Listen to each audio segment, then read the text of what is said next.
Good morning, or good morning for me anyways. It's a morning as I record this. This video is of our study in 1 Kings chapter 11, and the purpose of this study is that recently in our Sunday morning Bible study in the book of 1 Kings, we had a little bit of technology error. Our microphone was not working during our study of 1 Kings 11, verse 1 to 13. And so this video hopefully will bridge the gap for those who are keeping track of our study but were unable to be with us in person, or who might be looking at this series on the book of 1 Kings in the future. So in 1 Kings chapter 11, we're now reaching the point where Solomon, in his reign over Israel, is really starting to go downhill, and to go downhill very quickly. Throughout the beginning of the book of 1 Kings, we saw a lot of positive things. There were some negatives, and we pointed them out. We saw that Solomon had married Pharaoh's daughter. Although it wasn't pointed out as a negative, it does become one. We saw that Solomon, as well as the Israelite nation, were worshiping on the high places. That's certainly unscriptural or against the laws of God given to the Israelite people, because they were supposed to be worshiping God at the tabernacle in Jerusalem at that time. And we saw Solomon put forth a tremendous amount of effort during a 7-year labor in the building of the temple. And yet immediately after that we read that he took 13 years to build his own house. So again, we've seen lots of good things happen in the beginning of the book of 1 Kings, but we've started to see these little snippets of information, we've called them, where we learn that not everything is maybe as it ought to be. And there are problems that are taking place in the nation of Israel during the days of Solomon. Well, now in 1 Kings chapter 11, we're not looking at little problems anymore and a good overview, but now it's a very quick, a rapid decline in the mindsets of the people of Israel, as well as and especially of Solomon as he leads the nation of Israel. And we're going to begin actually in the book of 2 Corinthians in chapter 6, where Paul gives an instruction for us as the church, but it certainly applies to our study this morning in 1 Kings 11 as well. In 2 Corinthians 6, beginning in verse 14, Paul says this. He says, "Do not be unequally yoked together with unbelievers. For what fellowship has righteousness with lawlessness? What communion has light with darkness? What accord has Christ with Belial? Or what part has a believer with an unbeliever? And what agreement has the temple of God with idols? For you are the temple of the living God, as God has said, I will dwell in them, walk among them, I will be their God, they shall be my people. Therefore, he says, come out from among them and be separate, says the Lord. Do not touch what is unclean, and I will receive you. I will be a father to you, and you shall be my sons and daughters, says the Lord Almighty." So notice Paul's taking this command of God that the Israelites were instructed to come out and to be separate.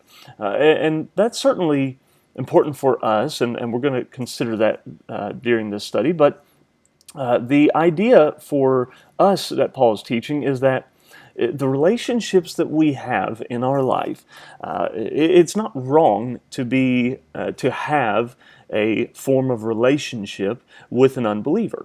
It is not wrong to have a relationship in some way or another with somebody who is not faithful to the Lord. When it's wrong is, Paul says, when we are unequally yoked together with these. And so what does he mean by that? What he means is, when we, last evening, we did a study on Matthew chapter 11, verse 28 to 30.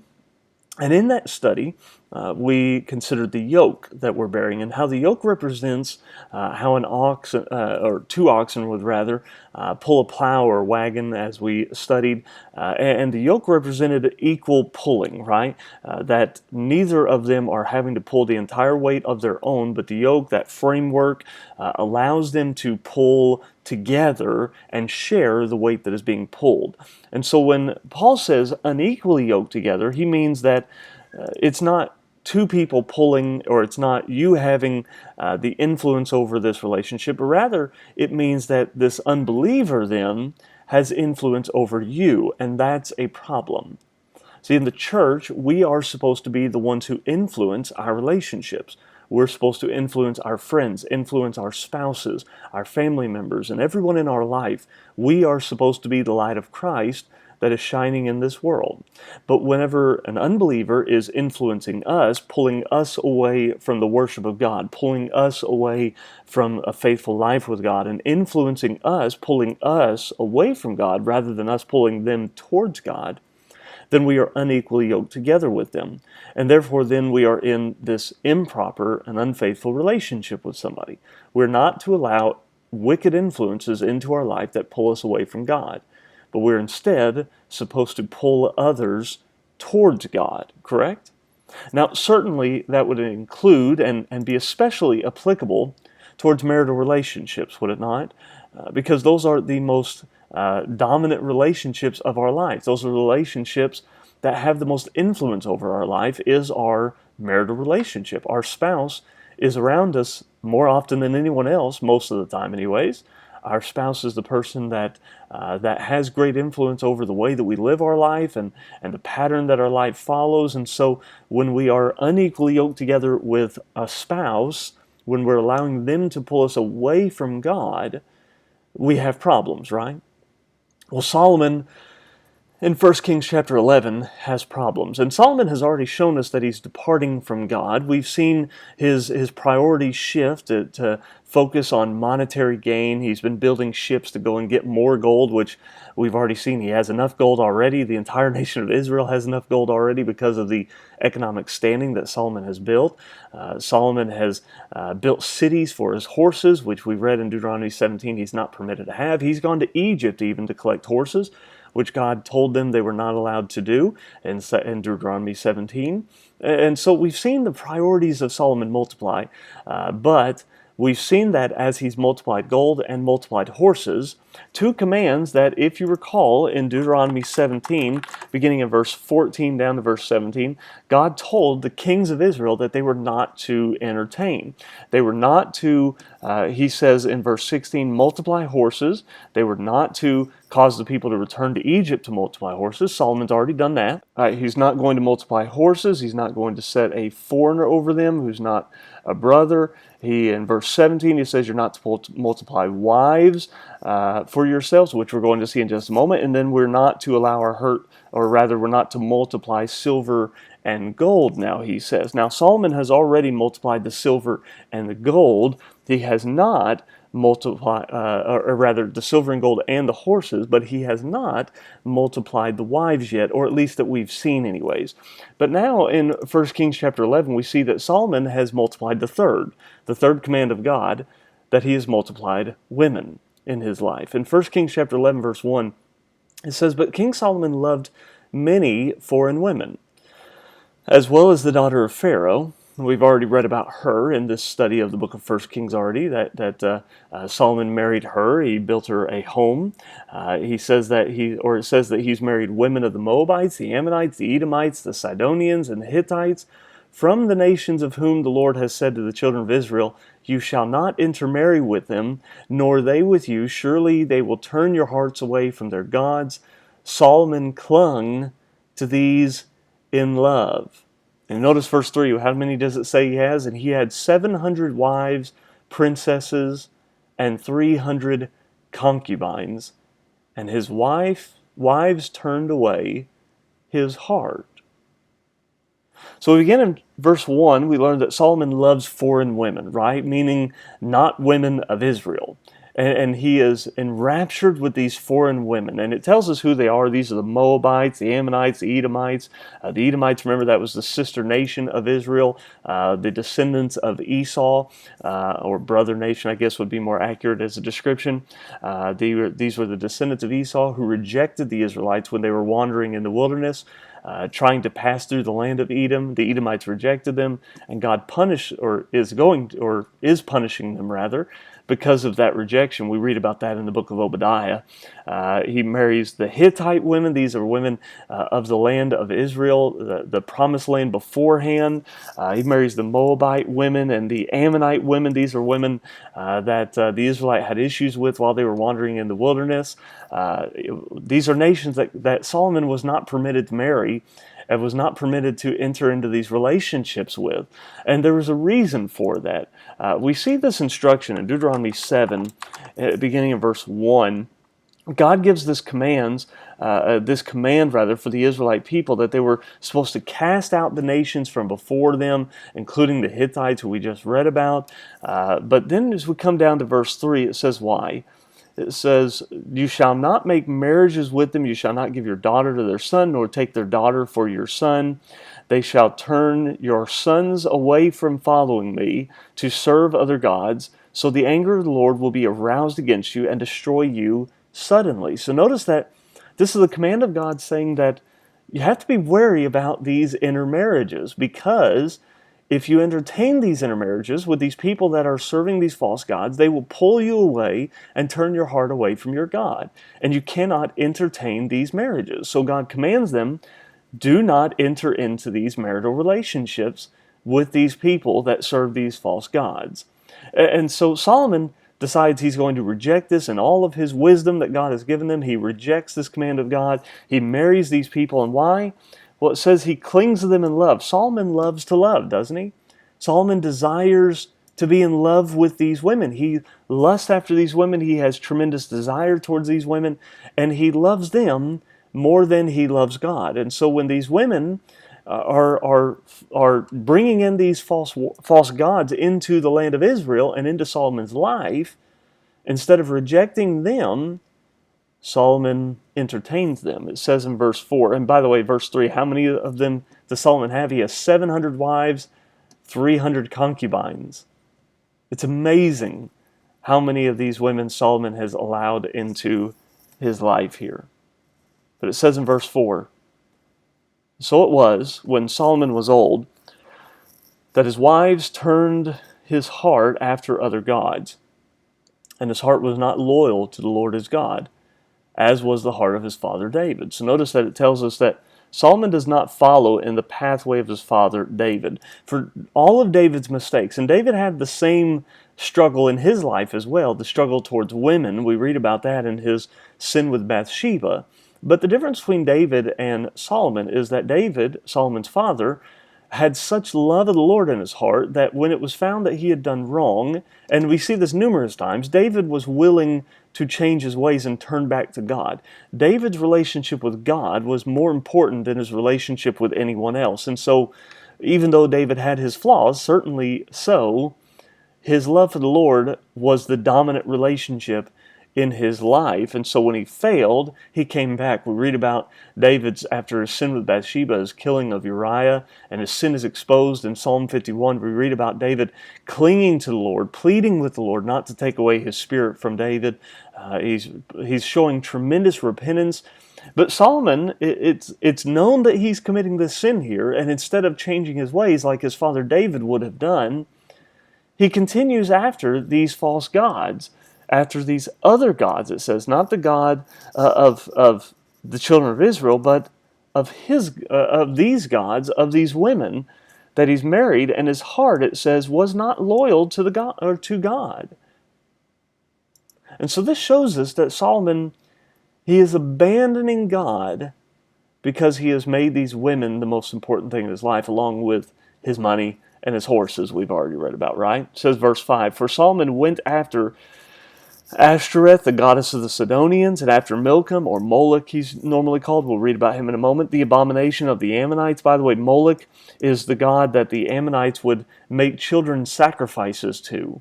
And certainly that tells us about the direction Solomon's going. We don't know that Solomon entered into that kind of sacrificial worship, but we do know that he created these altars for them, and his heart was turned after these gods. So it may be that Solomon entered into that sacrificial relationship as well, even to the point of offering children. We don't know, but we do know that was a common practice for those that worship Moloch.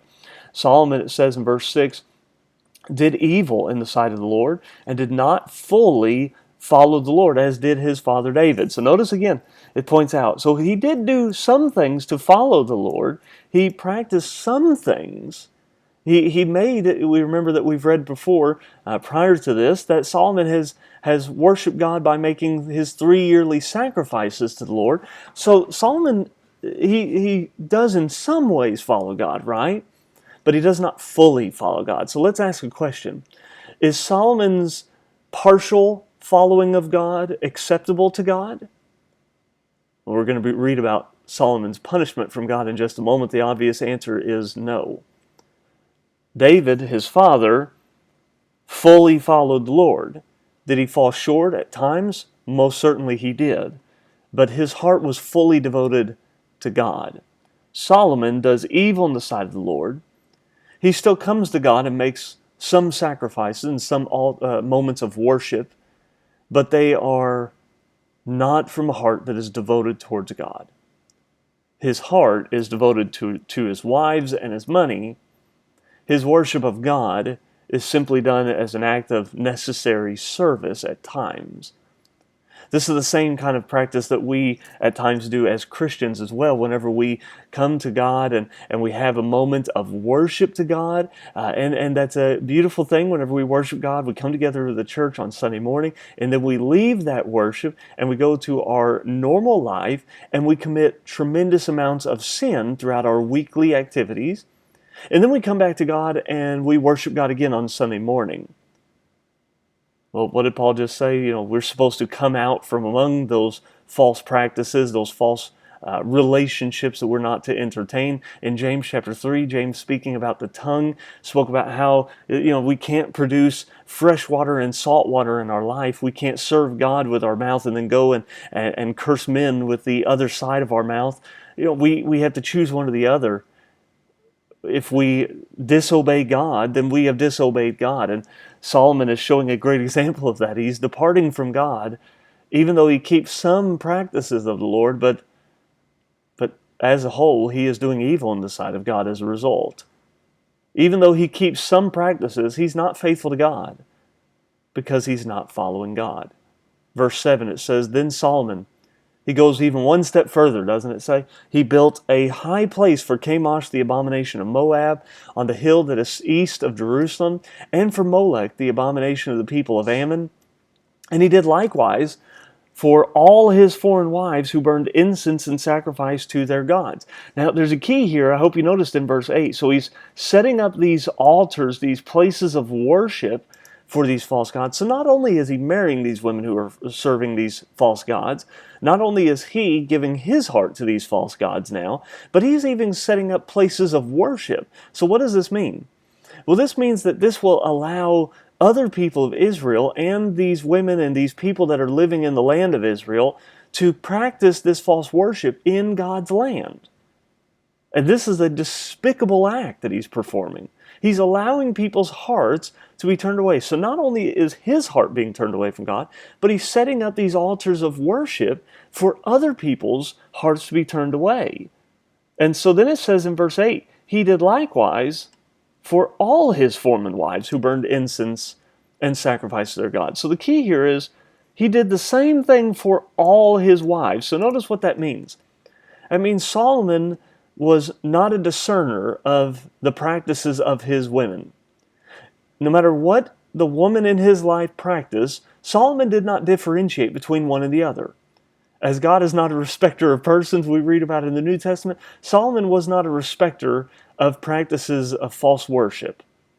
He did not care what these women practiced. He did not care what was the patterns they followed, like we just read or just spoke about with their practice of Molech and the children's sacrifices that were committed towards Molech. He did not care about those things.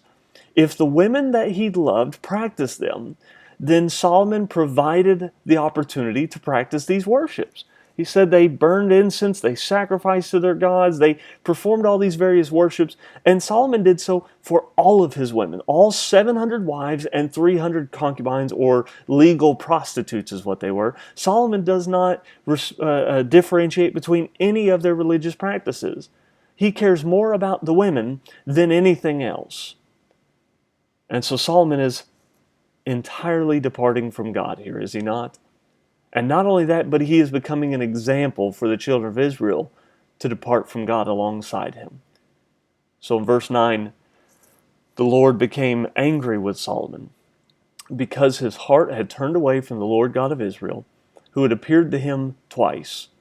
So notice God appeared to him 2 times. When were those 2 times in our study of the kings so far? Well, the first was when Solomon was on the high places in Gibeon, and he worshiped God there. God appeared to him to give him wisdom miraculously that was beyond anything that any man had obtained. And so God appeared to Solomon, spoke to Solomon already to give him wisdom, and he blessed him with gold and power as well on that occasion, did he not?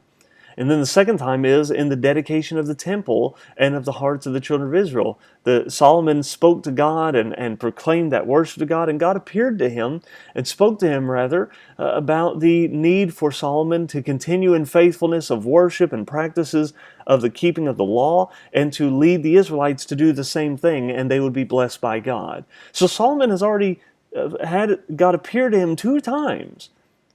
And yet, even though he has seen God, he's departing from God anyways. I want to point out as well how many people in our world say that if they could see God, if they could see a sign of God, they would turn towards God. Well, that's a lie. They're just like Solomon, who would see God, and yet they would be too tempted by this world and the practices of it. If we won't follow God because we know it's the right thing to do, regardless if he appears to us and gives us signs or whatever the case might be, then we would never serve God, no matter what he does for us. It says God had commanded him concerning this very thing, that he's not to allow his heart to be turned away to these gods, that he should not go after other gods, but Solomon did not keep what the Lord had commanded. Solomon rejected the commands of God. So what will happen? Verse 11 to verse 13. Therefore the Lord said to Solomon, because you have done this and have not kept my covenant and my statutes, which I have commanded you, I will surely tear the kingdom away from you and give it to your servant. Nevertheless, I will not do it in your days for the sake of your father David. I will tear it out of the hand of your son. However, I will not tear away the whole kingdom. I will give one tribe to your son for the sake of my servant David, and for the sake of Jerusalem, which I have chosen. So God grants punishment to Solomon because of these false practices. Solomon, throughout his life now, has shown himself to be unfaithful to God. And so God brings punishment upon Solomon. And the punishment is a very strict one. That Solomon would lose the kingdom of God, the kingdom of Israel. But because of the love that God had for David, God told David that he would hand down the kingdom of Israel to his son Solomon. And Solomon then is blessed with the kingdom. And so because of that promise that God made to David, and because of that love that God had towards David, Solomon would be able to continue on being king until the end of his days. And certainly we read about that at the end of chapter 11, that God keeps that promise. However, Solomon's son, Rehoboam, would lose the kingdom. Not only that, but Solomon also is told that or rather, we're also told about Solomon here that God would take away this kingdom from Solomon, not the entire kingdom, but a portion of the kingdom, the vast majority of the kingdom. He says that 10 tribes would be taken away, 1 tribe would remain. Well, you may notice that that number does not add up. As we go through, we're going to see Jeroboam learns that 10 tribes are going to be given to him, but 1 tribe is going to continue in the lineage of David. So you might notice that does not quite add up. Well, I have a map, so the benefit of doing this in a study format here in a video is I can pull up a map very easily and show you what this looks like. The children of Israel and the Promised Land was split into 12 tribes. We have the 12 tribes noticed here. You can pause the video and take a note of this if you'd like to. We have the 3 Transjordan tribes, the eastern side of Manasseh, Gad, and Reuben, and then we have on the western side, we have the other remaining tribes on the western side of the Jordan.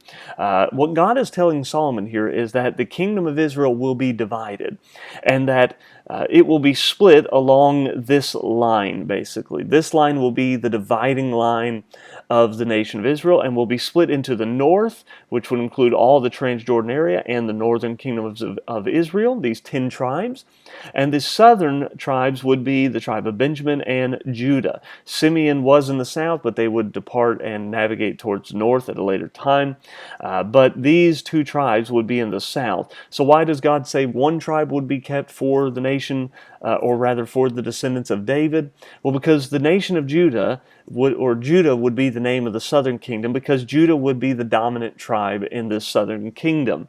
Benjamin would basically become an inhabitant, being a very small nation or small tribe here, would become an inhabitant of the tribes of Judah.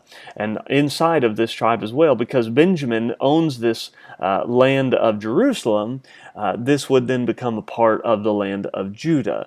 And so hopefully that clarifies this a little bit. The point is to say that God's going to split His own people, His own nation, into 2 nations, the north being Israel, the south being Judah.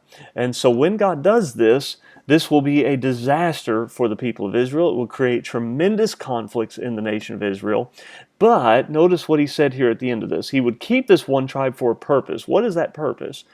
Well, it would be kept for the sake of my servant David, and for Jerusalem, which I have chosen. Which God has chosen for what? Well, this is the city of David, the city in which Jesus would eventually come to. And for the sake of David, what does this mean? This would be the descendant of David, who would become the king over God's people and the king over the church. What God is saying is He cannot stamp out the lineage of David, because it would be through David's lineage that the Messiah would come, that Jesus the Christ would come, and that He would lead the people and their hearts toward God. Therefore, this southern kingdom of Judah must be created. And so even though Solomon's going to lose his kingdom, and his son Rehoboam will lose the majority of the kingdom of Israel, for the sake of David and for the coming Messiah, the nation would continue onwards, at least for a time, and yet they would still find themselves in captivity, needing to return back to God again. But we'll get to that later on in our study of the book of the Kings. I hope this study has been helpfully helpful in your continued study in the book of 1 Kings. We'll post this video and then post a video from this previous Sunday's study in 1 Kings chapter 11, verse 14 through the end of the chapter. And then this coming Sunday, we're going to continue on in 1 Kings chapter 12, and we're going to see this divide of the nation of Israel take place. I appreciate your time and your attention in this study, and hopefully you'll join us in the next coming studies in our study of 1 Kings.